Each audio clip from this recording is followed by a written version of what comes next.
वक्फ bill की मंजूरी को तकरीबन एक हफ्ता गुजर गया और इसके बावजूद मुस्लिम पर्सनल लॉ और दीगर क़यादतें सिर्फ मनसूबाबंदी और प्रेस कॉन्फ्रेंस तक महदूद है। ऐसे हालात में भारत के नौजवानों ने फिर तारीख का रोल अदा किया और माजी की तरह फिर एक बार मैदान अमल में कूद गए। कलकत्ता से एहतजाज शुरू हुई तहरीक अब केरला के कालीकट तक पहुंच गई। 9 अप्रैल को कालीकट में तलबा तंजीमों, एसआईओ और सोलिडेरिटी यूथ मूवमेंट ने एक तारीखी एहतजाज दर्ज किया, जिसमें इन नौजवानों ने कालीकट इंटरनेशनल एयरपोर्ट को ब्लॉक कर दिया। इस एहतजाज के दौरान पुलिस अपनी बर्बरियत पर उतर गई और इसने नहते जवानों पर आंसू गैस के गोले दागे और इन्हें पीछे ढकेलने के लिए वाटर प्रेशर का इस्तेमाल किया। स्टूडेंट लीडरशिप को हिरासत में लिया गया। हालांकि इस सबब के बावजूद एहतजाज जारी रहा। ऐसे में सवाल ये उठता है, हमारी वो लीडरशिप कहाँ है जिनके नाम के साथ लीडरशिप का टैग लगाया गया, जिनके साथ अल्लामा और मौलाना के अलक़ाब लगाए जाते हैं।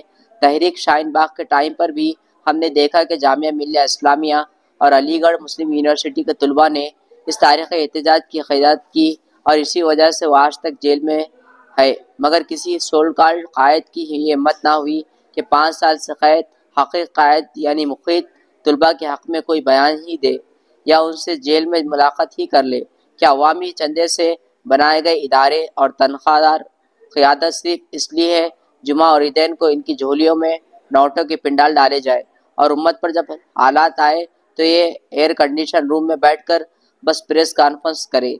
मुस्लिम पर्सनल लॉ बोर्ड ने गुज़िश्ता कल जो रोड मैप अपने ऑफिशियल से जारी किया, इसे देखकर ऐसा लगता है गोया किसी एहतजाज का नहीं बल्कि इस्लाह माशरा मुहिम का मंसूबा है। खुद ही एहतजाज का आगाज़ भी बताया और ख़ुद ही बताया कि 7 जुलाई को एहतजाज ख़त्म हो जाएगा।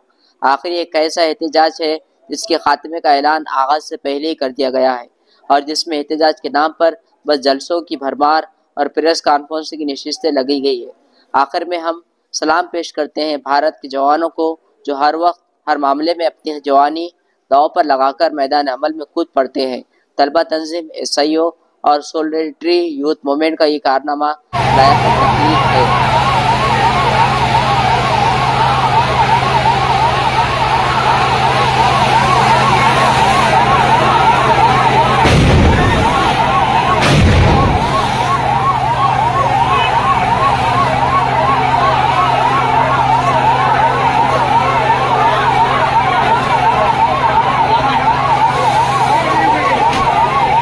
नांदेड़ की सियासी, समाजी, माशी और अवामी खबरों के साथ इश्तिहारात के लिए हमसे राब्ता करें।